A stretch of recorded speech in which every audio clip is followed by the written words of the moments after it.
അപ്പോൾ രാവിലെ ഞാൻ പ്രവീൺ പ്രണവ് ഫാമിലി ആ ഒരു കുറേ അവരുടെ വീഡിയോസ് കാര്യത്തിലൊക്കെ എല്ലാവരും കൂടി ഒരു ഫ്രെയിമിൽ നന്നായി വരട്ടെ, ചെറിയ ചെറിയ പ്രശ്നങ്ങളൊക്കെ തമ്മിലുണ്ടാവും എന്നൊക്കെ പറഞ്ഞൊരു വീഡിയോ ഇട്ടിട്ട് നമ്മളൊരു കൺക്ലൂഷൻ ആക്കിയിട്ട് നിർത്തിപ്പോയി. ഇതാ അടക്കണ് പ്രവീൺ, മൂത്ത പയ്യൻ, വൈഫും കൂടി എന്തൊക്കെയാണ് അവർ ആ വീട്ടിൽ നിന്ന് സഫർ ചെയ്തത് എന്ന് പറഞ്ഞ് അൺമാസ്കിങ് സ്വന്തം അച്ഛൻ, അമ്മ ആൻഡ് അനിയൻ, അങ്ങനെ ഒരു വീഡിയോ ആണ് പോസ്റ്റ് ചെയ്തു അവർ.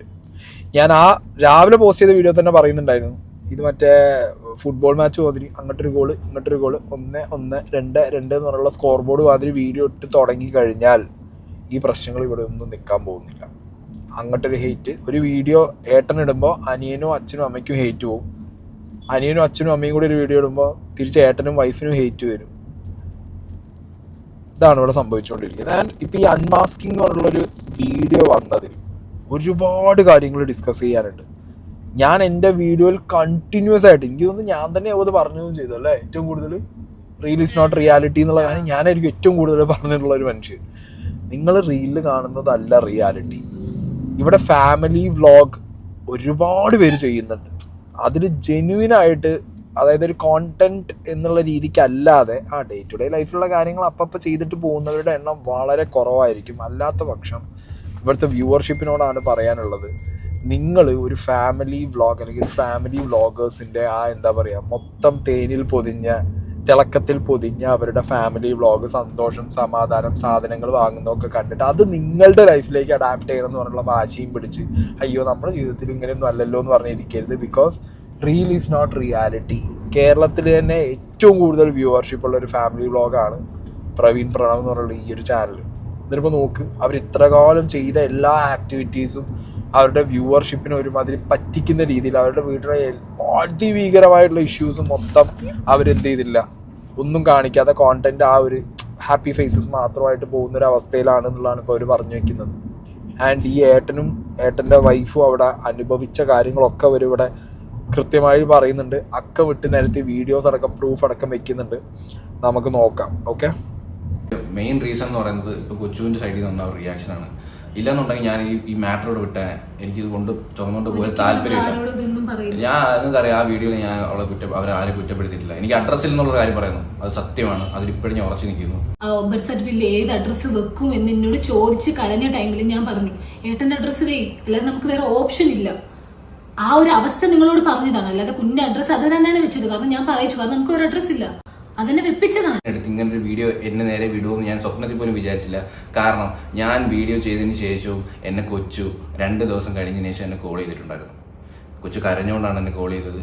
കൊച്ചു എല്ലാ കാര്യങ്ങളും നമുക്ക് എല്ലാം റെഡി ആവാം, എല്ലാം ഓക്കെ ആവാം, പിന്നെ തെറ്റുകളൊക്കെ അങ്ങോട്ടും ഇങ്ങോട്ടും ഉണ്ടായിട്ടുണ്ട്, അങ്ങനെ ഇങ്ങനെയാന്നൊക്കെ പറഞ്ഞ് വളരെ രീതിയിൽ സംസാരിച്ചു. ഞാൻ വീട്ടിൽ പോയിരുന്നു, കാരണം എൻ്റെ കുഞ്ഞിൻ്റെ സാധനങ്ങൾ എടുക്കാൻ പോയിരുന്നു. എൻ്റെ സർട്ടിഫിക്കറ്റും കാര്യങ്ങളും കുറേ കാര്യങ്ങളുണ്ടായിരുന്നു. അപ്പോൾ എനിക്ക് ഇനി അവിടെ പോയേ പറ്റത്തുള്ളൂ, കാരണം എൻ്റെ എല്ലാ സാധനങ്ങളും സർട്ടിഫിക്കറ്റും ഉൾപ്പെടെ എല്ലാ സാധനങ്ങളും അവിടെയാണ്, മൃദുലയുടേതും അവിടെയാണ്. അങ്ങനെ പോയപ്പോൾ പോലും കൊച്ചു എന്നോട് സംസാരിച്ചായിരുന്നു, കാരണം ഇതൊക്കെ മാറും എന്നൊക്കെ ഞാനും പറഞ്ഞായിരുന്നു, അവനും പറഞ്ഞായിരുന്നു. എന്നിട്ടാണ് ഇന്ന് അവൻ ആ വീഡിയോ ഇട്ടെന്നുള്ളത് എന്നെ സത്യം പറഞ്ഞാൽ ഞാൻ വിളിച്ചു, നീ എന്നെ ചതിച്ചതാണോ, അല്ലെങ്കിൽ നീ എൻ്റെ അടുത്ത് നീ എന്താണ് നീ ഉദ്ദേശിച്ചത്, നീ അവൻ സ്നേഹത്തിൽ സംസാരിച്ചപ്പോൾ സത്യം പറഞ്ഞാൽ ഞാൻ എന്നെ വിശ്വസിച്ചു പോയി. ഞാൻ വിചാരിച്ചതെല്ലാം മാറുമെന്ന്. അപ്പോൾ അവർ അതിനു മുമ്പേ ആ ഒരു വീഡിയോ എടുത്ത് വെച്ചിട്ടാണ് അവൻ എൻ്റെ അടുത്ത് ആ സ്നേഹം കാണിച്ചതെന്ന് പറയുന്നതാണ് എനിക്ക് ഏറ്റവും കൂടുതൽ എനിക്ക് അവനോട് സഹിക്കാൻ പറ്റാത്തത്. അതാണ് കൈസ് എനിക്ക് പെയിൻ ആയത്. ഞാൻ അപ്പോഴും വീഡിയോ ഇട്ടേൻ്റെ അല്ല, ഞാൻ ആദ്യം പറഞ്ഞു, എടി അവൻ ഇന്നലെ എന്നെ വിളിച്ചതായി. കൊച്ചുവിൻ്റെ വീഡിയോ ആദ്യം കാണാം. ഓക്കെ, അവർ ഈ അച്ഛനും അമ്മയും അനിയനും കൂടി ഇട്ടുള്ള വീഡിയോ ഒക്കെ എടുത്തു വെച്ചിട്ട് കുറേ കാര്യങ്ങൾ പറയാൻ വേണ്ടിയിട്ട് അവർ വീഡിയോ അങ്ങോട്ട് തുടങ്ങുകയാണ്. ഇതിലൊരു കാര്യം ഞാൻ പറയാം, ഈ പയ്യൻ്റെ വൈഫിനെ ഹോസ്പിറ്റലിലേക്ക് ഷിഫ്റ്റ് ചെയ്യുന്നത് മുതലാണ് ആളുകൾ കൂടുതലായിട്ടുള്ള ചോദ്യവും കാര്യങ്ങളൊക്കെ ആയിട്ട് വരാൻ തുടങ്ങിയത്. So the first video comes from this side. പക്ഷെ അതിലൊന്നും എക്സ്പ്ലനേഷനോ കാര്യങ്ങളൊന്നുമില്ല. പിന്നെ ലേറ്റർ ഓൺ ഇവർ ഹോസ്പിറ്റലിൽ നിന്ന് ചെയ്ത വീഡിയോയിലാണ് ഫാമിലി വന്നോ ഇല്ല, അതിനിടയിൽ ഫാമിലി വന്നിട്ട് പോയി വീഡിയോ എടുക്കാൻ പറ്റാത്തൊരു സിറ്റുവേഷൻ എന്നുള്ള രീതിക്കാണ് ഈ പയ്യൻ വീഡിയോനകത്ത് പ്രസൻറ്റ് ചെയ്തിട്ടുണ്ടായിരുന്നത്. പിന്നെ ഈ അനിയൻ്റെ ചാനലിൽ പോയി നോക്കുമ്പോഴാണ് നമുക്ക് ഇവർ കുട്ടീനടുത്ത് നിൽക്കുന്ന വീഡിയോ ഷോർട്സും കാര്യങ്ങളൊക്കെ കാണാൻ പറ്റിയത്. അപ്പോൾ ഇപ്പോൾ ഇവർ ഈ പറയുന്നത് കണക്ഷൻ ഉണ്ട്, ഇവർ ഫാമിലിയിൽ ഏട്ടനും അനിയനും തമ്മിൽ ഇപ്പോഴും വീഡിയോൻ്റെ ലിങ്ക് അയച്ചു കൊടുക്കുന്നു, വീഡിയോ ഇട്ടതിനെ കുറിച്ച് സംഗതി ഉണ്ട്. ഓക്കെ, ഈ ഒരു കംപ്ലീറ്റ് വീഡിയോ, ഇത് വലിയ ലെങ്തി വീഡിയോ, ഈ കംപ്ലീറ്റ് വീഡിയോനകത്തും ഞാനൊരു കാര്യം പറയാം, ഒരു 47 മിനിറ്റ് വീഡിയോനകത്തും പ്രൈം റീസൺ എന്താണെന്നുള്ളത് ഇവർ ഡീറ്റെയിലും ചെയ്യുന്നില്ല. അന്നൊരു ഇൻസിഡൻറ്റ് നടന്നു, ഒരു ഡേറ്റ് പറയുന്നുണ്ട്. ആ ഡേറ്റിന് ഇവർ വീഡിയോ ഷൂട്ട് ചെയ്യുന്ന സമയത്ത് ഒരു ഇൻസിഡൻറ്റ് നടന്നു, അന്നുണ്ടായ അടിയും കച്ചറയാണെന്ന് മാത്രമാണ് മെൻഷൻ ചെയ്യുന്നത്. പിന്നെ ബാക്കിയുള്ള കാര്യങ്ങളൊക്കെ വരെ സംസാരത്തിൽ നമ്മൾ പ്രേക്ഷകർ ഊഹിച്ചെടുക്കേണ്ട കാര്യങ്ങളാണ്. അവർ പറയാതെ പറഞ്ഞു വെക്കുകയാണ്. ഏട്ടനും അനിയനും തമ്മിലുള്ളൊരു ഇഷ്യൂ, പിന്നെ അച്ഛനും അമ്മയ്ക്കും ഇളയ കുട്ടിയോടുള്ള ഒരു സംഗതി, മൂത്ത മകനായതുകൊണ്ട് മാത്രം അനുഭവിക്കേണ്ടി വന്ന പ്രശ്നങ്ങൾ എന്നൊക്കെയാണ് പ്രവീണിവിടെ പറയുന്നത്. ആൻഡ് മൂത്ത മകൻ കല്യാണം കഴിച്ചു കൊണ്ടുവന്ന ഭാര്യയ്ക്കാണെന്നുണ്ടെങ്കിലും ആ വീട്ടിലൊരു സ്ഥാനമില്ല, അവിടെ കംപ്ലീറ്റ്ലി എല്ലാ അറ്റൻഷനും പോകുന്നത് പ്രണവിലേക്കാണ്. ഇതൊക്കെയാണ് ബേസിക്കലി ഇവർ പറഞ്ഞു വെക്കുന്ന കാര്യങ്ങൾ. ആൻഡ് ഒരു കാര്യം ഞാൻ പറയാം, ഇവിടെ ഇവരെ സൈഡിൽ നിന്നാണ് എന്തുകൊണ്ട് അച്ഛൻ അനിയൻ ഏട്ടൻ വരുന്നില്ല എന്ന് പറയുന്നതും അല്ലെങ്കിൽ ആ കാര്യവും വന്നിട്ടുണ്ടായിരുന്നത്. അതിന് ശേഷമാണ് ലേറ്റർ ഓൺ ഇവരൊരു വീഡിയോ ഇടുമ്പോൾ കംപ്ലീറ്റ്ലി ഹെയ്റ്റ് അപ്പുറത്ത് പോകുമല്ലോ. പോകുന്ന സമയത്ത് അവിടുന്ന് ഒരു എക്സ്പ്ലനേഷൻ ഡെഫിനറ്റ്ലി വരും. ആ എക്സ്പ്ലനേഷൻ എന്ന് പറഞ്ഞ കാര്യം വന്നത് എനിക്ക് തോന്നുന്നു 2 വീഡിയോന് ശേഷമാണ്. ഒന്ന് ഇവർ അങ്ങനെ ജസ്റ്റ് തൊട്ടും തൊടാതെയും പോയി ഒരു വീഡിയോനകത്ത്. നെക്സ്റ്റ് വീഡിയോ എന്തുകൊണ്ട് ഈ അഡ്രസ്സ് ഇല്ലാത്തവൻ എന്നുള്ള കാര്യങ്ങളൊക്കെ പറഞ്ഞുള്ളൊരു സാധനം വന്നു. അത് വന്നപ്പോഴാണ് അപ്പുറത്തൊരു വീഡിയോ വരുന്നത്. ഓക്കെ, അപ്പം എന്താണെങ്കിലും ഞാൻ പറഞ്ഞല്ലോ നേരത്തെ ഈ സ്കോർ പോലെ ഫുട്ബോൾ മാച്ച് പോലെ ഇവിടെ ഒന്ന് അവിടെ ഒന്ന് ഇവിടെ ഒന്ന് അവിടെ ഒന്ന് എന്ന് പറഞ്ഞ് പോകുമ്പോൾ റെഫറി ആയിട്ട് നിൽക്കുമ്പോൾ ഞാൻ റെഫറിയാണ്, അല്ലെങ്കിൽ കാണുന്ന വ്യൂവേഴ്സ് റെഫറിയാണ്. നമുക്ക് നമ്മുടെയൊക്കെ പെർസ്പെക്റ്റീവിൽ നമുക്ക് കാര്യങ്ങൾ തിങ്ക് ചെയ്യാം.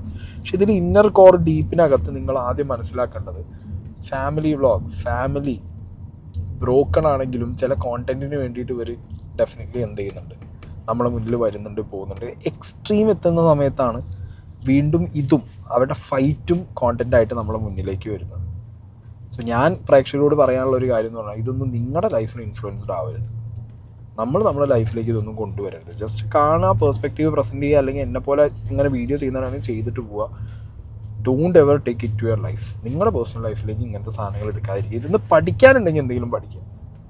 ഓക്കെ, എൻ്റെ അച്ഛൻ എന്നെ ആ വീട്ടിൽ നിന്ന് ഇറക്കിപ്പോടാ എന്ന് പറഞ്ഞ ആ ഒരു ക്ലിപ്പ് നിങ്ങൾ കേൾക്കുക.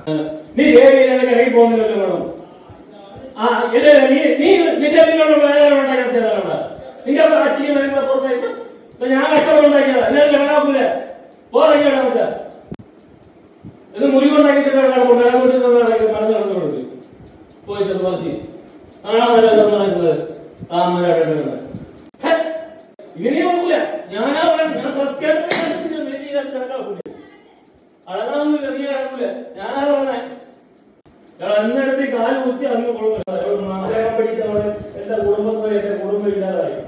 ഞാൻ പറയുന്നു എവിടെ റൂം, ഇവിടെ റൂം, ഇവിടെ ആർക്കൊണ്ടാക്കിയിട്ടില്ല റൂം. ആ ഇല്ല, ഇവിടെ പറ്റൂല, അല്ലെങ്കിൽ ഞാൻ പറയുന്നു ഓടുന്നു. ആ ഇവിടെ പറ്റൂല, ഇവിടെ കേൾക്കാക്കൂല, അല്ലെങ്കിൽ എനിക്ക് പറയാനുള്ള കാര്യം പറയും. നീ ഇവിടെ വീഡിയോ എടുക്കേണ്ട കോപ്പട് നേരത്തെ പറയുന്നത് എത്ര ഭാഗത്തെ വാർത്തയിലേക്കുണ്ട്. ഓ ഇവിടെ നിന്നെ വീഡിയോ എടുത്ത കോപ്പറിക്കുന്നു. അല്ലെങ്കിൽ നമ്മൾ ആ മാറ്റി വെച്ചിട്ട് പോകാൻ വിളിച്ചിട്ടുണ്ട്. ഇവിടെ കുത്തിങ്ങനെ ഞങ്ങളൊന്നും കഴിച്ചില്ല. മുരുകൻ കൊണ്ടുവന്ന് എനിക്കെല്ലാം കൊണ്ടുവന്നില്ല, എവിടെയും കൊണ്ടുപോയിട്ടില്ല, അവിടെ കൊണ്ടിട്ടില്ല. ഇതില് ഏട്ടനെ മാത്രമല്ല ഇറങ്ങിപ്പോൻ പറയുന്നത്, എന്നെയും കൂടെ ഇറങ്ങിപ്പോൻ പറയുന്നത്. എന്നോട് ചോദിച്ചൊരു ചോദ്യമാണ്, നാണമില്ലേ ഇവിടെ ഇരിക്കാൻ, ഇറങ്ങി പൊക്കൂടെ? ഞാൻ കല്യാണം കഴിച്ച് കയറുമെന്നൊരു വീടാണ്. നമ്മുടെ സ്വന്തം വീട് നമ്മുടെ വീടല്ല, അറിയാം. ഏതൊരു പെണ്ണിനും നമ്മൾ ജീവിച്ച വീട് നമ്മുടെ സ്വന്തം വീടാന്ന് ഒരിക്കലും പറയാൻ പറ്റത്തില്ല. നമ്മൾ ചെന്ന് കയറുന്ന വീടാണ് നമ്മുടെ സ്വന്തം വീടായിക്കൊണ്ട് ജീവിക്കേണ്ടത് ഇനി മരണം വരെ. അങ്ങനൊരു എനിക്ക് വിളക്ക് നിന്ന് കയറ്റിയ ആ വീട്ടില് എന്നോട് പറയാണ്, നാണമില്ല ഇവിടെ ഇരിക്കാൻ, നിന്റെ ഞങ്ങളൊന്നും വാങ്ങിച്ചിട്ടില്ല, ഞാനൊന്നും വാങ്ങിച്ചിട്ടില്ല, ഇത് മുരുകൻ ഉണ്ടാക്കിയിട്ട വീടല്ല, ഞാൻ ഉണ്ടാക്കിയിട്ട വീടാ, നാണമില്ല ഇവിടെ ഇരിക്കാൻ, ഇവിടെ നിന്ന് ഇറങ്ങിപ്പോവും.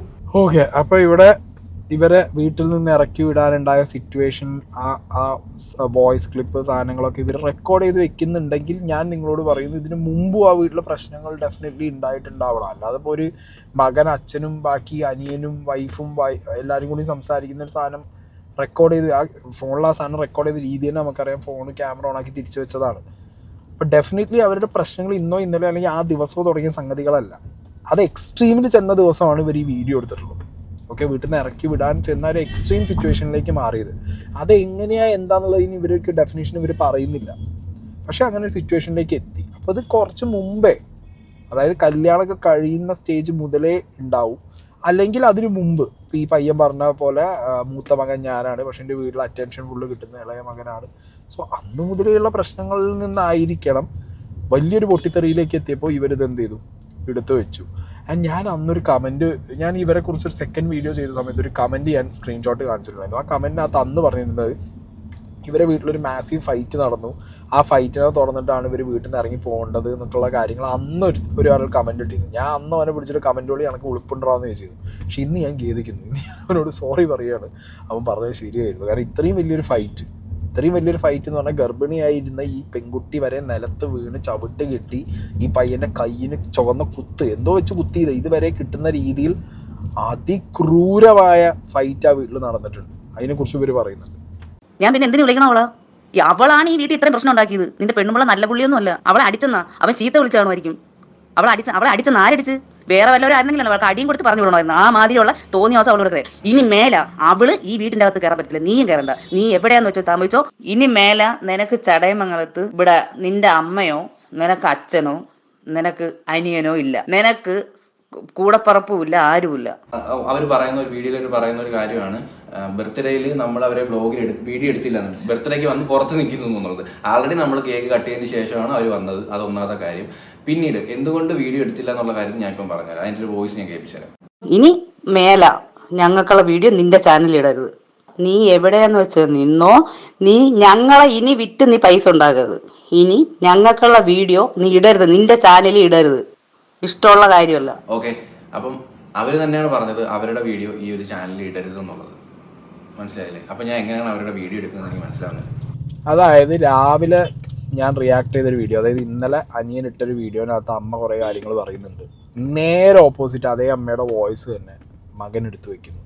വൈഫിനെ കുറിച്ച് പറഞ്ഞതും വീഡിയോയിൽ എന്തുകൊണ്ട് കാണിക്കാതിരുന്നു. അവർ പറഞ്ഞത് ഹോസ്പിറ്റലിൽ ചെന്നിരുന്നു, അപ്പം മകൻ വീഡിയോ എടുത്തില്ല, മകൻ്റെ നേർക്കായിരുന്നു കുറ്റം. ഇപ്പം അത് അമ്മ പറയുന്നു എടുക്കരുത് എന്ന് പറയുന്നു, അതുകൊണ്ട് എടുത്തില്ല എന്ന് മകൻ പറയുന്നു. ഇത് കോംപ്ലിക്കേറ്റഡ് ആണ്, കംപ്ലീറ്റ്ലി കോംപ്ലിക്കേറ്റഡ് ആയിട്ടുള്ളൊരു കേസാണ്. ഓക്കെ, വീട്ടിൽ കയറി വന്ന മരുമകളോട് പ്രശ്നം, മരുമകൾക്ക് ആ പ്രശ്നം എന്തുകൊണ്ട് വന്നു എന്നറിയില്ല. പക്ഷെ മരുമകളുടെ വർത്തമാനത്തിൽ നിന്ന് എവിടെയോ മനസ്സിലാവുന്നു മകനോട് ഒട്ടും സ്നേഹമില്ലാതെ, അല്ലെങ്കിൽ മൂത്ത മകനായിട്ട് വളർന്ന തൻ്റെ ഭർത്താവിനോട് ഒട്ടും സ്നേഹമില്ലാത്ത പാരൻസിന് അതേ ഇഷ്ടമില്ലായ്മ തന്നിലേക്ക് വന്നു എന്നുള്ളൊരു ടോണിൽ ഈ ലേഡി സംസാരിക്കുന്നു. ഈ പെൺകുട്ടി, മൃദുല എന്ന് പറഞ്ഞ പെൺകുട്ടി സംസാരിക്കുന്നു. അപ്പോൾ ഈ വീഡിയോട്ട് മൂത്ത ജ്യേഷ്ഠനായ പ്രണവും വൈഫും പറഞ്ഞു വെക്കുന്നത് ഇതാണ്: അച്ഛൻ, അമ്മ, അനിയൻ അവരൊരു ഗ്യാങ്, അവരങ്ങനെയാണ്. അപ്പോൾ അവരുടേതായിട്ടുള്ള കാര്യങ്ങളായിട്ട് പോകുമ്പോൾ ഇവന് സ്ഥാനമില്ല. അത് തന്നെ ഭാര്യയിലേക്കും എന്ത് ചെയ്തു, ദേഷ്യമായിട്ടൊക്കെ മാറി വരുന്നു. പിന്നെ ലേറ്ററോൺ ആ വീട്ടിൽ പ്രശ്നങ്ങൾ ഉണ്ടാവുന്നു. അറിയാലോ, യൂട്യൂബ് ചാനൽ, കോണ്ടന്റ്, അത് ഇത്, പിന്നെ പൈസ, റവന്യൂ, മേ ബി ഫൈറ്റ്സ് ആയി കാണണം. അല്ലെങ്കിൽ ഈ പയ്യനാണല്ലോ ഹാൻഡിൽ ചെയ്യുന്നത്, അല്ലെങ്കിൽ ഇവനാണല്ലോ അതിൻ്റെ ഒരു ഫേസ് ആയിട്ട് നിൽക്കുന്നത്. മേ ബി അതിൻ്റെ ഈഗോ ഇഷ്യൂസ് ആയിരിക്കാം. എന്താണെങ്കിലും ഇതൊരു മാസീവ് ഫൈറ്റിലേക്കാണ് പോയത്.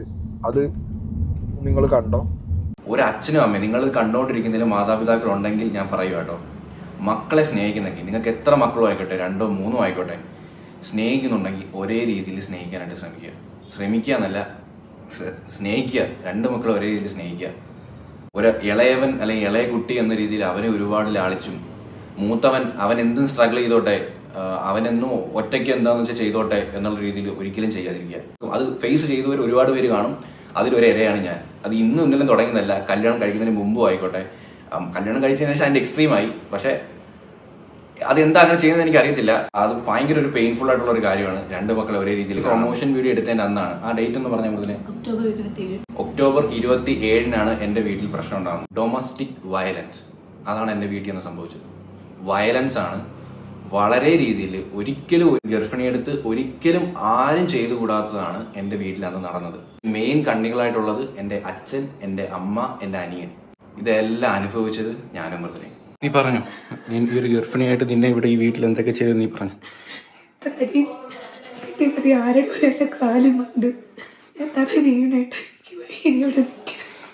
അച്ഛനും ഇളയ മോനും തന്ന സമ്മാനോ 2 പേരോട് പിടിച്ചു വെച്ച് അടിച്ചത് ആണ്.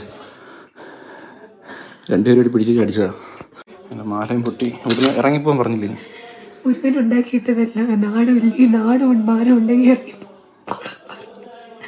ഞാനതിനെല്ലാം പ്രശ്നം എൻ്റെ പ്ലാനിങ് ആയിരുന്നു. എനിക്കറിഞ്ഞൂടെ എന്തൊക്കെ പറഞ്ഞൊരു കൊച്ചു പിടിച്ച് കുറേ ചീത്ത പിടിച്ച് നിന്റെ കഥവും ഇവിടെ പിടിച്ചുകൊണ്ട് എന്തൊക്കെ മാറുമെന്നും പറഞ്ഞവർ 2 അടിയാണ്.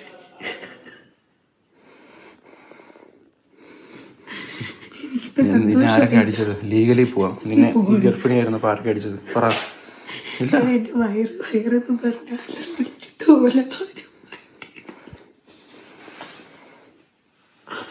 എത്ര എണീറ്റ് മുതലത്തെ വയറ്റിട്ടാണ് കിട്ടി.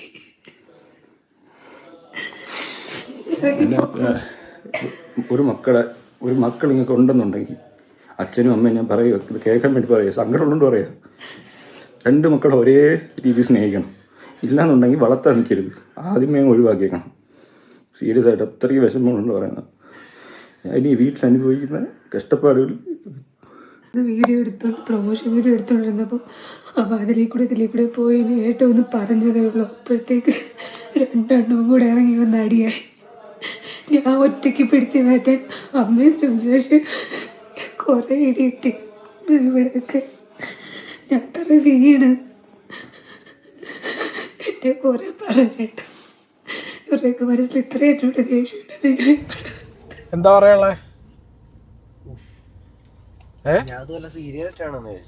ഞാൻ രാവിലെ ഒരു വീഡിയോയിൽ ചെയ്തപ്പോൾ എന്താ പറഞ്ഞ റേങ്ക്, ഇവരെല്ലാരും കൂടി ഉള്ള ഒരു പ്രാങ്ക് ആണെന്നുണ്ടെങ്കിൽ എന്നൊക്കെ ഞാൻ സംസാരിച്ചിട്ടുണ്ടായിരുന്നു. അല്ലെങ്കിൽ നാളെ ഇവർ ഒന്നിക്കുമ്പോൾ നാട്ടുകാർ പറയും നിങ്ങളുടെ എന്ത് അഭിനയം എന്നൊക്കെ പറയുന്നു. പക്ഷെ ഇത് ഞാനൊരു കാര്യം പറയട്ടെ, സ്വന്തം അച്ഛനും അമ്മയും അനിയനും ആണെങ്കിൽ പോലും ഗർഭിണിയായ സ്വന്തം ഭാര്യയെ ഈ രീതിയിൽ ആ വീട്ടിൽ ഹരാസ് ചെയ്ത് തള്ളിയിട്ടുണ്ടെന്നുണ്ടെങ്കിൽ ഇത് കേസ് കൊടുക്കേണ്ട കാര്യം, ഇത് കേസ് ആക്കണം എന്നാണ് ഞാൻ പറയുന്നത്. ഇത് വിടാൻ പാടില്ല. ഇതിപ്പോൾ ആ സിറ്റുവേഷനിൽ അവർ സർവൈവ് ചെയ്ത് വന്നു, അവർ പ്രസവിച്ചു, കുട്ടിയായി. പക്ഷേ ഏതെങ്കിലും ഒരു അവസ്ഥയെ പാളിപ്പോയിരുന്നെങ്കിലേ അവരുടെ വീഡിയോൻ്റെ ബാക്ക്ഗ്രൗണ്ടിൽ സൗണ്ട് തന്നെ കേൾക്കാം. അവിടെ ആ അച്ഛൻ ഭയങ്കരമായിട്ട് ഷൗട്ട് ചെയ്ത് പൊട്ടിത്തെറിച്ച് സംസാരിച്ചുകൊണ്ടിരിക്കുന്നുണ്ട്. ഭയങ്കരമായിട്ട് അത് കേൾക്കാൻ പറ്റുന്നുണ്ട്. ഇപ്പോൾ ഇവർ ഈ പറയുന്ന പോലെ ഒരു റീൽ വീഡിയോ എടുക്കുമ്പോൾ ജസ്റ്റ് പോണ പോക്കിന് അവിടെ പോവല്ലേ എന്ന് പറഞ്ഞ സമയത്ത് ഉണ്ടായ ഒരു ഫൈറ്റ് മാത്രമായിട്ട് എനിക്കിത് പേഴ്സണലി ഫീൽ ആവുന്നില്ല. പിന്നെ ഈ പയ്യൻ പറഞ്ഞു വെക്കുന്നുണ്ട് ഇവൻ്റെ വീട്ടിൽ എല്ലാ പാരൻസും മനസ്സിലാക്കണം, കുട്ടികളുണ്ടെങ്കിൽ ഒരുപോലെ നോക്കണം, മൂത്തത് ചെറുത് എന്നുള്ളൊരു സംഗതി വരാൻ പാടില്ല. ഞാൻ മൂത്ത കുട്ടിയാണ്, എനിക്ക് ഈ കോംപ്ലക്സ് എനിക്ക് അടിച്ചിട്ടുണ്ട് പണ്ട് പലപ്പോഴും എൻ്റെ തലയിൽ. എനിക്ക് ചില ടൈമിലൊക്കെ ഇത് അടിക്കാറുണ്ട്. പക്ഷെ അത് നമുക്ക് ആ സാധനം വരാതെ നോക്കേണ്ടത് നമ്മളും നോക്കണം, ഒരു പരിധി വരെ നമ്മളൊന്ന് മനസ്സിലാക്കണം. ആൻഡ് ഒരു പരിധി ഇത് ഹാൻഡിൽ ചെയ്യേണ്ടത്, ഇത് തിരിച്ചറിഞ്ഞ് ഹാൻഡിൽ ചെയ്യേണ്ട പാരൻസും ചെയ്യും. ഓക്കെ, ഇത് നിങ്ങളും മൂത്തുകുട്ടിയല്ലേ, നിങ്ങൾക്ക് ഇടയ്ക്ക് മൂത്തുകുട്ടി നമുക്ക് തോന്നാറുണ്ട്. ഇല്ല, ഓണസ്റ്റ്ലി പറയില്ലേ, തോന്നിയിട്ടുണ്ടോ ഇല്ലേ? എനിക്ക് സത്യം പറഞ്ഞാൽ തോന്നുന്ന ഒരു സിറ്റുവേഷൻ വന്നിട്ടില്ല, എനിക്ക് തോന്നിയിട്ടില്ല. കാരണം നിങ്ങളെ വീട്ടിലെ അവസ്ഥ സാഹചര്യം കൊണ്ടാണ് കേട്ടോ. കാരണം മൂപ്പര അച്ഛൻ പോയതിനു ശേഷം പിന്നെ മൂപ്പരാണ് അച്ഛൻ്റെ സ്ഥാനത്ത് നിന്ന് എല്ലാം നോക്കിയെന്നുള്ളത് കൊണ്ട് സോ ആ അച്ഛൻ്റെ സ്ഥാനം കൂടി നിങ്ങൾക്ക് ഹാൻഡിൽ ചെയ്യേണ്ട ഒരു ഇതും ആ ഒരു റെസ്പെക്റ്റും കിട്ടിയിട്ടുണ്ട്. ഇപ്പോൾ എൻ്റെ ഒരു അവസ്ഥ അങ്ങനെയല്ല. എൻ്റെ ഒരു അവസ്ഥ എന്ന് പറയുമ്പോൾ പല സാഹചര്യത്തിലും എനിക്ക് ഫീൽ ചെയ്തിട്ടുണ്ടായിരുന്നു. ഞാനപ്പോൾ തുറന്ന് പറഞ്ഞിട്ടുണ്ട്, അതൊരു മെയിൻ കാര്യം. ഞാൻ തുറന്ന് സംസാരിക്കുമ്പോൾ അവരത് ഓക്കെ ആയിട്ട് പിന്നെ അങ്ങനെ പോകാറുണ്ടായിരുന്നു. പക്ഷേ ഇതിപ്പോൾ ഈ പയ്യൻ ഇത് എത്ര കാലമായിട്ട് ഈ പയ്യന് ഇതിപ്പോൾ ഞാൻ കംപ്ലീറ്റ്ലി എന്താ പറയുക, വീട്ടുകാരി നമുക്ക് പറയാം ഒരു ഇത്ര ശതമാനം നമുക്ക് വീട്ടുകാർ അല്ലെങ്കിൽ കംപ്ലീറ്റ് വീട്ടുകാർ ഈ പെൺകുട്ടീനെ തല്ലിയതും അല്ലാന്നുണ്ടെങ്കിൽ ഈ ഗർഭിണിയായിട്ടുള്ള ഒരു കുട്ടി വീട്ടിൽ വേറൊരു വീട്ടിൽ നിന്ന് വന്ന കുട്ടികളപ്പോൾ ഇമ്മാതിരി തെമ്മാടിത്തരം കാണിച്ചതിന് ആ വീട്ടിലെ അച്ഛനെയും അനിയനെയും ഒരു രീതിക്കും സപ്പോർട്ട് ചെയ്യാൻ പറ്റില്ല. ആ വീട്ടിലൊരു അമ്മ ഉണ്ട്, ആ അമ്മയും ഒരു രീതിയിലും സപ്പോർട്ട് ചെയ്യാൻ പറ്റില്ല. അതൊക്കെ ശുദ്ധ തെണ്ടിത്തരം തെമ്മാടിത്തരം എന്നേ അതിന് പറയാനുള്ളൂ. ആ അമ്മേനെയും കൂടി വിശ്വസിച്ചിട്ടാവില്ല ഈ വേറൊരു വീട്ടിൽ നിന്ന് ഒരു പെൺകുട്ടി ഇവിടെ വന്നിട്ട് മകന്റെ ഭാര്യയായിട്ടിരുന്ന് ഗർഭിണിയായിട്ടുള്ള അല്ലേ? അതെ, ഈ നിങ്ങളുടെ ഫാമിലിക്കകത്ത് നിങ്ങളെ അച്ഛനും അമ്മയും മക്കളും തമ്മിലുള്ള ഫൈറ്റ് എന്തോ നടന്നോട്ടെ, പക്ഷെ ഒരു ഗർഭിണിയായ ഒരു കുട്ടി അവിടെ ഇരിക്കുമ്പോൾ ആ സ്ത്രീക്ക് എങ്ങനെയാണ് ആ വീട്ടിനകത്തുനിന്ന് ഈ സിറ്റുവേഷൻ ക്രിയേറ്റ് ചെയ്തിട്ട്, അല്ലെങ്കിൽ ഈ പെൺകുട്ടി പറയുന്നുണ്ട് ആ അമ്മ പോലും തിരിഞ്ഞു നോക്കിയില്ല എന്നൊരു നേരം നിലത്ത് വീണ് കിടക്കുമ്പോൾ. ഒരു ഗർഭിണി എന്ന് പറയുമ്പോൾ ഓൾറെഡി തലയ്ക്കും മെൻ്റലി ഒക്കെ പ്രഷറാണ്. പല ഹോർമോൺ ചേഞ്ച് കാരണം പല രീതിയിലുള്ള സ്ട്രെസ് അനുഭവിച്ചുകൊണ്ടിരിക്കുമ്പോൾ സ്വന്തം ഭർത്താവിനെ സ്വന്തം അച്ഛനും അനിയനും വിട്ടടിക്കുന്നു, അമ്മ നോക്കിക്കുന്നു. എന്തോ സിറ്റുവേഷനാണ് ഇതൊക്കെ. ഇവരെ ഫാമിലി വ്ളോഗാണ് ഈ ഹാപ്പി ആയിട്ടിരുന്ന് മില്യൻസ് അടിച്ച് കണ്ടുകൊണ്ടിരുന്ന മലയാളികൾ മണ്ടന്മാരെന്നുള്ളത്. കമോൺ, എനിക്ക് മനസ്സിലാവുന്നില്ല എന്ത് സിറ്റുവേഷനാണ്, എന്തായാലും ഇതിൻ്റെയൊക്കെ ബാക്കിൽ ഉണ്ടായിരുന്നത് എന്നുള്ളത്. എന്താണെങ്കിലും ഇവരെ കുറേ ഹാപ്പി മൊമെൻറ്റ്സ് ഈ പറഞ്ഞ സാധനങ്ങൾ ഇത് മാത്രം കണ്ട മലയാളികളോട് പറയാനുള്ളത്, എഗെയിൻ ഞാൻ പറഞ്ഞു, reel is not reality. Again അത് തലയിൽ വെച്ചിട്ട് മാത്രം എല്ലാ വീഡിയോസും ഇരുന്ന് കാണുക എല്ലാവരും. ഞാനും എൻ്റെ കുടുംബം തറയിലടിച്ച് കത്തി ചെയ്തിട്ട് വന്ന് ഞാൻ ഉണ്ടാക്കിയ വീട് ഇവിടെ നിൽക്കാൻ പറ്റില്ല, ഇറങ്ങിപ്പോകാൻ.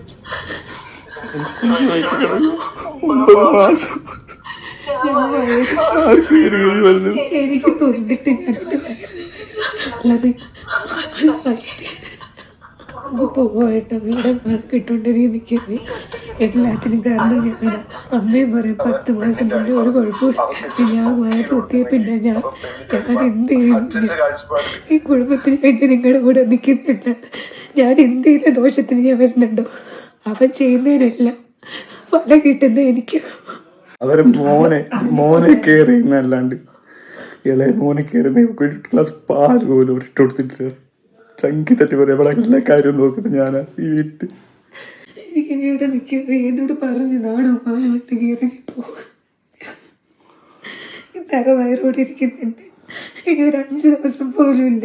അടുത്ത പോലൊന്നും അല്ല എന്നോട് വന്ന് കയറിയിട്ട് അന്ന് തൊട്ടാലും എന്നോട്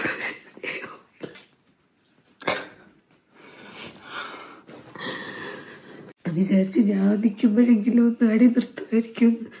എനിക്ക് ഇവിടേക്ക് ഒരു ചവിട്ട് കിട്ടി കേട്ടോ. കംപ്ലൈൻറ്റ് കൊടുക്കാൻ പോലും തോന്നിട്ട് അനിയനായി പോയിട്ട് എത്ര അച്ഛനായി പോയിട്ട്.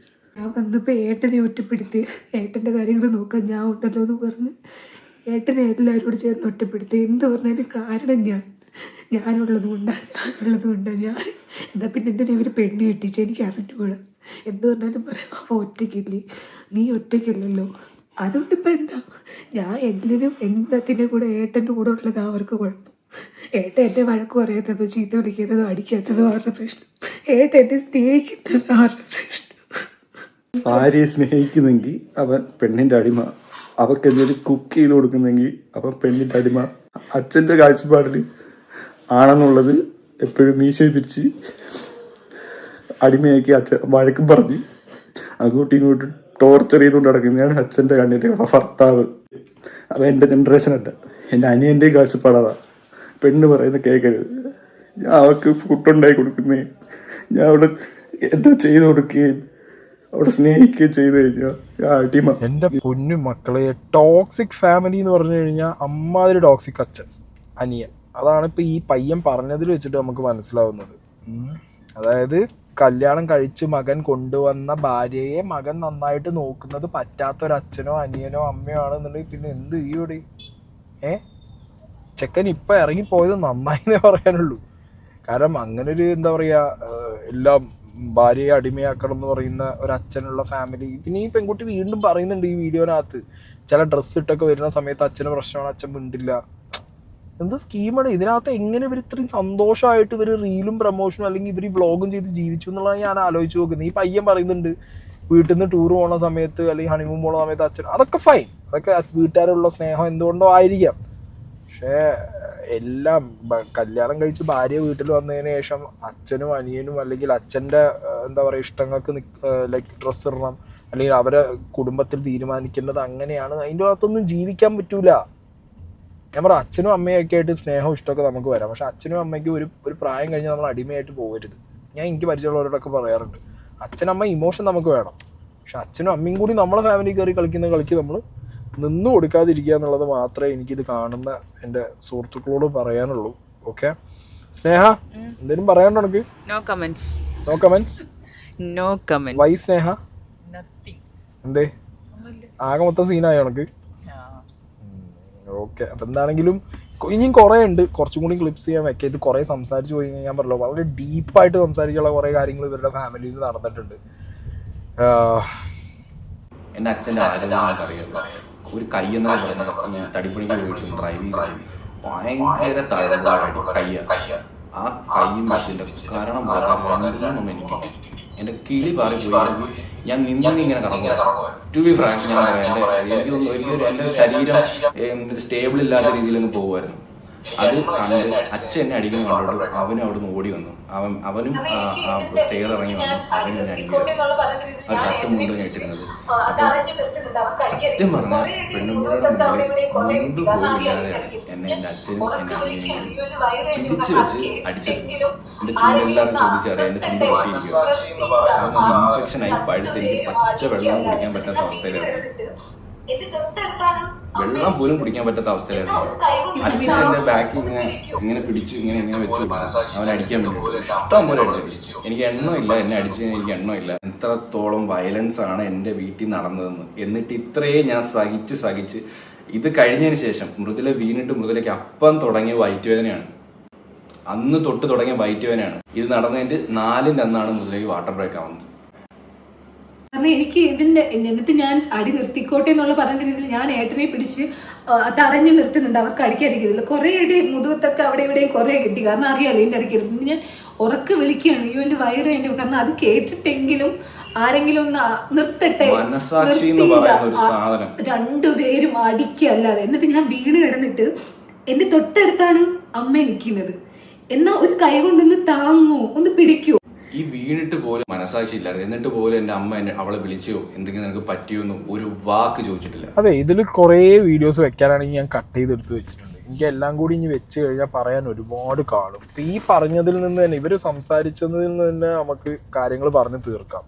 അതായത് ബേസിക്കലി ഈ ഫാമിലിക്കകത്ത് ഈ പയ്യൻ, മൂത്ത പയ്യൻ പ്രവീൺ എന്നുള്ള പയ്യൻ, അവന് ഓൾറെഡി ആ സാധനം തലയ്ക്കകത്തുണ്ട്. അതായത് അവനെ ആ വീട്ടിനകത്ത് മൂത്ത കുട്ടി എന്നുള്ള നിലയ്ക്ക് എന്താണ് ഒരു മറ്റേ 2ാം തരം കാണിക്കലാണ്. ഇളയ കുട്ടിയോടാണ് അച്ഛന് അമ്മയ്ക്കും ഏറ്റവും കൂടുതൽ ഇഷ്ടവും സ്നേഹവും. അവൻ ചെയ്യുന്ന കാര്യങ്ങളും കുരുത്തക്കേടുകളൊക്കെ അവർ ഇഗ്നോർ ചെയ്യുന്നു. അവനോടുള്ള എക്സ്ട്രാ കെയറും സ്നേഹവും കൊടുക്കുന്നു എന്നുള്ള മൈൻഡിൽ നിൽക്കുന്ന ഒരു പയ്യനായിട്ട് എനിക്ക് ഫീലായി. ഇവൻ ഇത്രയും പറഞ്ഞത് മേ ബി വീട്ടുകാർ ചിലപ്പോൾ അച്ഛനും അമ്മയും അങ്ങനെ ചെയ്യുന്നുണ്ടാവുണ്ട്. കാരണം ഭാര്യ അതന്നെ റിപ്പീറ്റ് ചെയ്യുന്നുണ്ട്. ഈ വീട്ടിനകത്ത് അനിയൻ എന്ത് ചെയ്താലും പറഞ്ഞാലും കുഴപ്പമില്ല, ഇനി അനിയൻ എന്തെങ്കിലും ചെയ്യും പറയും ചെയ്താൽ അടക്കം അത് കറങ്ങി തിരിഞ്ഞിട്ട് ഈ ജ്യേഷ്ഠനായിട്ടുള്ള പയ്യനെയാണ് ഇവരെടുത്തിട്ട് വാട്ടാറ് എന്നുള്ള രീതിയിൽ. ആൻഡ് അത് ഈവൻ ഈ വീട്ടിലേക്ക് കയറി വന്ന ഈ പെൺകുട്ടിക്ക് അടക്കം ഈ അനിയൻ ചെക്കൻ്റെ കാര്യങ്ങളിൽ ചില കാര്യങ്ങൾ ഇമ്പാക്റ്റ് ആവാറുണ്ട് എന്നുള്ളതൊക്കെ ഇവർ പറയുന്നുണ്ട്.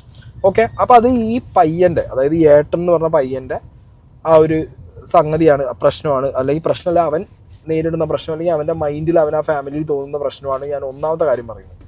2ാമത്തെ കാര്യം പറയുന്നത് എന്താണെന്ന് വെച്ച് കഴിഞ്ഞാൽ, അനിയൻ എന്ന് പറഞ്ഞ ഫാക്ടർ, അനിയനും ഏട്ടനും തമ്മിലാണ് ഇവിടെ സീൻ ഉണ്ടായെന്നാണ് എനിക്ക് ഇതൊന്ന് മനസ്സിലായിട്ടുള്ളത്.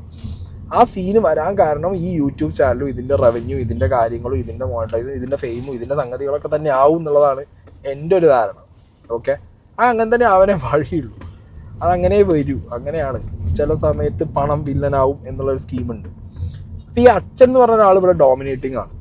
ആൻഡ് അച്ഛൻ ഡോമിനേറ്റിംഗ് ആവുമ്പോൾ അച്ഛൻ്റെ വഴിക്ക് മക്കൾ, പ്രത്യേകിച്ച് ആൺകുട്ടികൾ, അത് മുതിർന്നൊരു ആൺകുട്ടി നിന്നില്ല എന്നുണ്ടെങ്കിൽ അച്ഛൻ്റെതായിട്ടുള്ളൊരു ലൗഡ്നെസ് അച്ഛന്മാർ കാണിക്കാറുണ്ട്. ഒരു സ്റ്റേജിൽ എൻ്റെ അച്ഛനോടത് കാണിച്ചത് ഞാൻ ബിഗ് ബോസ് തന്നെ പറഞ്ഞിട്ടുണ്ടായിരുന്നു. അതൊക്കെയാണ് ചില വ്യത്യാസങ്ങൾ വരിക. നമ്മളെ ആണുങ്ങളാവുമ്പോൾ അച്ഛൻ മകനാണെങ്കിൽ പോലും നമുക്ക് ഡിഫറൻസുകൾ വരും, നമുക്ക് ഗ്യാപ്പുകൾ ബിൽഡാവാൻ തുടങ്ങും. അങ്ങനെ ഒരു സ്കീമിൽ അച്ഛൻ നിന്നിട്ടും കാര്യമില്ല, അച്ഛനോട് നമ്മൾ തിരിച്ചു നിന്നിട്ടും കാര്യമില്ല. ഇവിടെ അതും സംഭവിച്ചിട്ടുണ്ട്. എൻ്റെ അമ്മ കംപ്ലീറ്റ്ലി അച്ഛൻ്റെയും ഈ ഇളയ മകൻ്റെയും സൈഡിൽ നിൽക്കുന്ന ഒരു വ്യക്തിയായിട്ട് അവരെ ഇന്നിട്ട വീഡിയോയിൽ എനിക്ക് ഫീലായി. ഇപ്പോഴുള്ള അവരുടെ ഒരു മൊത്തത്തിലുള്ള ഇത് വെച്ചപ്പോഴും എനിക്ക് ഫീലായി. പിന്നെ ഇവരൊരു നറേറ്റീവ് ഉണ്ടാക്കുന്നുണ്ട് ഇതിന്. അതായത് ഈ പറഞ്ഞ പയ്യൻ ഈ അച്ഛനെ ആക്രമിച്ചു, അനിയനെ ആക്രമിച്ചു എന്നുള്ളതിനെ കുറിച്ചിട്ടൊക്കെ അവർ ഈ പെർട്ടിക്കുലർ വീഡിയോനകത്ത് പറയുന്നുണ്ട്. സോ മൊത്തത്തിൽ നോക്കുമ്പോൾ ഈ പെൺകുട്ടിയാണ് ഇവിടെ ഇമ്പാക്റ്റഡ് ആയിട്ടുള്ളത്. ഇവർക്കാണ് ഇമ്പാക്ട്, ഈ പെൺകുട്ടിക്കാണ് ഇവിടെ ഇമ്പാക്റ്റഡ് ആയിട്ടുള്ളത്. ഹോണസ്റ്റ്ലി പറഞ്ഞു കഴിഞ്ഞാൽ ഈ പെൺകുട്ടി ഇവിടെ വന്നിട്ട് കുടുങ്ങി. സത്യത്തിൽ ഒരു ഗർഭിണിയായിട്ടൊരു പെൺകുട്ടി ഇരിക്കേണ്ട സിറ്റുവേഷനിൽ അനുഭവിക്കാൻ പാടില്ലാത്തതൊക്കെ ആ പെൺകുട്ടി അനുഭവിച്ചു. ദേഹോപദ്രവം, മാനസികമായിട്ടുള്ള ഉപദ്രവം, അത് ജീവിച്ചിരുന്ന സമയത്തും ആ ജീവിച്ച സമയത്ത് മൊത്തം അതിന് വളരെ രീതിയിലുള്ള ഹരാസ്മെൻറ്റ് അതിനുണ്ടായി. അറ്റ്ലീസ്റ്റ് ഈ സമയത്തെങ്കിലും ഈ പയ്യൻ ആ പെൺകുട്ടിയായിട്ട് പുറത്ത് വന്ന് ജീവിക്കാൻ ഇപ്പോൾ ഈ ഒരു നിലയ്ക്ക് വന്നതിൽ അവനെ എന്ത് ചെയ്യുന്നു, അപ്രിഷ്യേറ്റ് ചെയ്യുന്നു. നീ ഇപ്പോഴെങ്കിലും പോകുന്നല്ലോടാ മോനെ, കാരണം ചെയ്യണം. കാരണം ഇത്ര ഹരാസ്മെൻ്റ് ഒന്നും സഹിച്ചിട്ട് നമുക്ക് നിൽക്കേണ്ട ഒരു ആവശ്യമില്ല, ഈവൻ അച്ഛനും അമ്മയാണെങ്കിൽ പോലും. ഓക്കെ, പിന്നെ അച്ഛനും അമ്മയും ബാക്കിയുള്ളവരോടൊക്കെ പറയാനുള്ളത്, മക്കളെ എപ്പോഴും മൂത്ത കുട്ടികൾക്ക് ഉണ്ടാകുന്നൊരു സാധനം മൈൻഡിലുണ്ട്. അതെല്ലാ അച്ഛനമ്മമാരും മനസ്സിലാക്കണം. മൂത്ത മക്കൾക്ക് നിങ്ങൾ എപ്പോഴും അത് തോന്നാനുള്ളൊരു സാഹചര്യം കൂടുതലായിരിക്കും. അത് ഏജ് ഗ്യാപ്പ് ഉള്ള കുട്ടികളൊക്കെ ആണെങ്കിൽ പ്രത്യേകിച്ച് അത് തോന്നും. ഓക്കെ, അപ്പം അതില്ലാതെ മുന്നോട്ട് എങ്ങനെയെന്നുള്ളത് അച്ഛനമ്മമാർ അത് അവരുടെ പാരൻറ്റിങ് അനുസരിച്ച് ഓരോരുത്തർക്ക് ഡിഫറെൻറ്റ് മെത്തേഡാണ് അതിലൊക്കെ അവർ ചെയ്തിട്ട് പോവുക. പക്ഷേ ഈ ഒരു പെർട്ടിക്കുലർ കേസിൽ ഞാൻ പറഞ്ഞില്ല, അവരെ ഫാമിലി അച്ഛനമ്മ 2 മക്കളെ എങ്ങനെയാണ് അടിച്ച് തീർത്തോ എന്തോ ചെയ്തോ. പക്ഷെ നിങ്ങൾ ഈ കാണിച്ച വൃത്തികേട് ഇത്രയും കാലം നിങ്ങൾ മലയാളി പ്രേക്ഷകർക്ക് മുന്നിൽ നിങ്ങൾ ഏറ്റവും the perfect family, the happiest family എന്നൊക്കെ പറഞ്ഞ് നിന്നിട്ടാണ് ഏറ്റവും മലയാളികൾ നിങ്ങൾ കണ്ടിട്ടുണ്ടാവുക. നിങ്ങൾ സ്വന്തം വീട്ടിൽ ഈ നിറവയറുള്ള ഗർഭിണിയായ കുട്ടിയുടെ മുന്നിൽ ഈ കാണിച്ചു കൂട്ടിയത്, ഞാൻ പറഞ്ഞു ഇവരിത് വീഡിയോ ആക്കി എടുത്ത് വെക്കണമെന്നുണ്ടെന്നുണ്ടെങ്കിൽ ആ വീടിനകത്ത്, അപ്പോൾ ഇതിന് മുമ്പ് അവർ ഈ ഹരാസ്മെൻ്റ് അനുഭവിച്ചത് കൊണ്ടും നാളുകളിൽ ഈ ഫാമിലിയിൽ നിന്ന് ഇവർക്ക് തിരിച്ചൊരു കുത്തൽ വരും. അപ്പോൾ അതിന് മുമ്പ് ഇത് പ്രൂഫായി എടുത്ത് വെക്കട്ടെ എന്നുള്ളത് കൊണ്ട് ആവുമല്ലോ ഈ ചെക്കനും പെണ്ണും ഈ വീഡിയോ എടുത്ത് വെച്ചിട്ടുണ്ടാവും. ഇത്ര ആ ഒരു സിറ്റുവേഷനിൽ ഒന്ന് ആലോചിച്ചു, സ്വന്തം ഭാര്യ വയറായിട്ട് നിൽക്കുന്ന സമയത്ത് കിട്ടിയ അടി ഇവൻ വീഡിയോ ആക്കണം എന്നുണ്ടെങ്കിൽ അവൻ അത്രയും കിട്ടിയിട്ടുണ്ട്, അത്രയും സഹിച്ചിട്ടുണ്ട് അവൻ അവിടെ നിന്ന്. അല്ല ചുമ്മാ എടുത്ത് വെക്കില്ലല്ലോ ആരും. ശരിക്കും ഇത് ഭയങ്കര ഞെട്ടലായിരിക്കും. അല്ലെങ്കിൽ ഇതെന്താ പറയുക, ഒരു വീട്ടിലും നടക്കാൻ പാടില്ലാത്തൊരു കാര്യമാണ്. ഞാൻ പറയുമ്പോൾ കേസ് എടുക്കുക എന്നുള്ളതാണ് ഇതിന് ചെയ്യേണ്ടത്. ഇതിന് ഏറ്റവും നല്ല പരിപാടി അതാണ്. അല്ലാതെ എന്ത് ചെയ്യും ഇതൊക്കെ ചെയ്യുന്നതെന്ന്? ഇതൊന്നും അല്ല ഒരു എക്സാമ്പിൾ സെറ്റ് ചെയ്യുക എന്ന് പറഞ്ഞു കഴിഞ്ഞാൽ. ഇപ്പോൾ ഒരു വ്ളോഗ് ആണെന്നുണ്ടെങ്കിലും, ഒരു ഇൻഫ്ലുവൻസർ ആണെങ്കിലും, ഒരു ക്രിയേറ്റർ ആണെന്നുണ്ടെങ്കിലും ഹാപ്പിനെസ് നിങ്ങൾ വാരി സ്പ്രെഡ് ചെയ്യുക, ബാക്കി എന്തോ വോട്ടെവർ നിങ്ങൾ ചെയ്തു. പക്ഷെ ഇങ്ങനത്തെ ഒരു എക്സാമ്പിൾ ഒരിക്കലും എനിക്ക് ഇമാജിൻ ചെയ്യാൻ പറ്റുന്നില്ല ഗൈസ്. അത്രയും അതിനൊരു സർവൈവ് ചെയ്ത് വന്നത് ഭാഗ്യം എന്നേ പറയാനുള്ളൂ. ഒന്ന് ആലോചിച്ച് നോക്ക്. ഞാനും ആലോചിക്കും. അപ്പം ഞാനെന്തിനാ ബാക്കിയുള്ളവർ പറയുന്നത്? ഇപ്പം നമ്മളും കാണുന്ന റീലിൻ്റെ ബാക്കിൽ റിയാലിറ്റി എന്താ നമുക്ക് അറിയില്ലല്ലോ. പുറത്ത് വന്ന് ഓഡിറ്റ് ചെയ്യുമ്പോൾ അല്ലെങ്കിൽ ഇവർ പുറത്ത് പറയുമ്പോഴാണ് ഇതിൻ്റെ ബാക്കിലൊക്കെ ഇങ്ങനെയാണെന്നുള്ളത് മനസ്സിലാവുന്നത്. സോ നെവർ എവർ വ്യൂവേഴ്സിനോടാണ് പറയുന്നത്, നിങ്ങൾ ഒരിക്കലും റീലായിട്ട് കാണുന്ന ഒരു സാധനത്തിനും റിയാലിറ്റി ആയിട്ട് കമ്പയർ ചെയ്യരുത്. അത് ലൈഫിലേക്ക് കൊണ്ടുവരരുത്, അത് അഡാപ്റ്റ് ചെയ്യരുത്. ആ ലൈഫ് സ്റ്റൈല് പക്ക ഫേക്ക് ആയിരിക്കും. അത്രേ പറയാനുള്ളൂ.